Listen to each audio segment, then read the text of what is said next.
Hi friends, Wednesday vlog. இன்றைக்கி லஞ்சுக்கு வந்து ரசமும் மீன் வறுவலும் பொடி மாசும் தான் செஞ்சுருந்தேன். பாப்பா வந்துட்டு எனக்கு சீரகம் குருமிளகு நுணுக்கி தரக்கு ஹெல்ப் பண்ணுறாங்க. மீனுக்கு வந்துட்டு கிழங்கா மீன் வந்து ஃப்ரை பண்ணியிருந்தேன். வாவல் மீன் வந்துட்டு பொடி மாஸ் மாதிரி பண்ணியிருந்தேன்.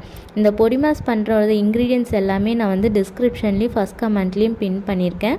இது நல்லா வந்து ஒரு முட்டை சாப்பிட்ற ஃபீல் கொடுக்கும்.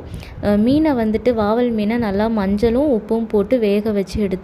குட்டி குட்டியாக கட் பண்ணிவிட்டு வெங்காயம், அதுக்கப்புறம் பூண்டு, பச்சை மிளகா, கருவேப்பிலை போட்டு நல்லா வதக்குனதுக்கப்புறமா மீனையும் போட்டு அதுக்கு தேவையான மசாலா ஐட்டம்ஸ் எல்லாமே ஆட் பண்ணியிருக்கேன். கடைசியாக இறக்குறதுக்கு முன்னாடி குருமிளகு பொடியும் மல்லித்தலையும் போட்டு இறக்கிடணும். பாப்பா எனக்கு மல்லித்தலை எடுத்துகிட்டு வந்து கொடுக்குறாங்க. இப்போல்லாம் நிறைய ஹெல்ப் பண்ணுறாங்க, நிறைய சொல்கிறத நல்லா அண்டர்ஸ்டாண்ட் பண்ணிக்கிறாங்க. பட்டுக்குட்டி நல்லா வளர்ந்துக்கிட்டே வராங்க.